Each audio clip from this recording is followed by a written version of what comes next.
Hello കൂട്ടുകാരെ, ഇപ്പം ഞാനിന്ന് മീൻ വാങ്ങിച്ചതാണ് കേട്ടോ. അപ്പോൾ ഞാൻ മീൻ കറി വെക്കുന്നത് നിങ്ങൾക്ക് കാണിച്ചു തരാം. എൻ്റെ സ്റ്റൈല്.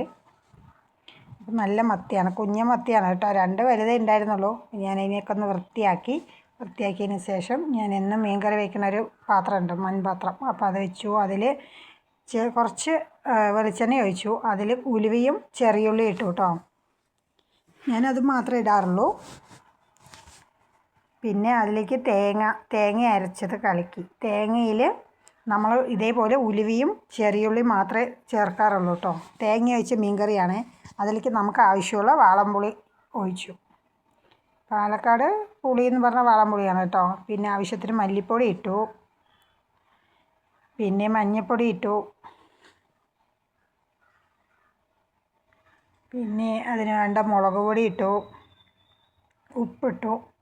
എല്ലാം കൂടി ഒന്ന് മിക്സ് ചെയ്ത് കൊടുക്കുക കേട്ടോ. കാരണം ഒന്നും ഇളകണ്ടേ, കണ്ടോ, ഓരോന്ന് കട്ട പിടിച്ച് അവിടെ നിൽക്കണ്ടേ. അപ്പോൾ അതുകൊണ്ട് നമുക്കൊന്ന് ഇളക്കി കൊടുത്തു. വന്നിട്ട് അത് നന്നായി തിളച്ചതിന് ശേഷം നമ്മൾ കഴുകി വെച്ച മീൻ ഓരോന്നായി ഇട്ട് കൊടുക്കുക കേട്ടോ. അപ്പോൾ ഇതാണ് പാലക്കാടൻ മത്തിപ്പുളി എന്നൊക്കെ പറയും, മത്തിക്കറി. പക്ഷേ ഇതില്ലേ, ഇന്ന് കഴിക്കുന്നതിനേക്കാൾ ടേസ്റ്റ് നാളെ കഴിക്കുന്നതാണ് കേട്ടോ മീൻ കറി.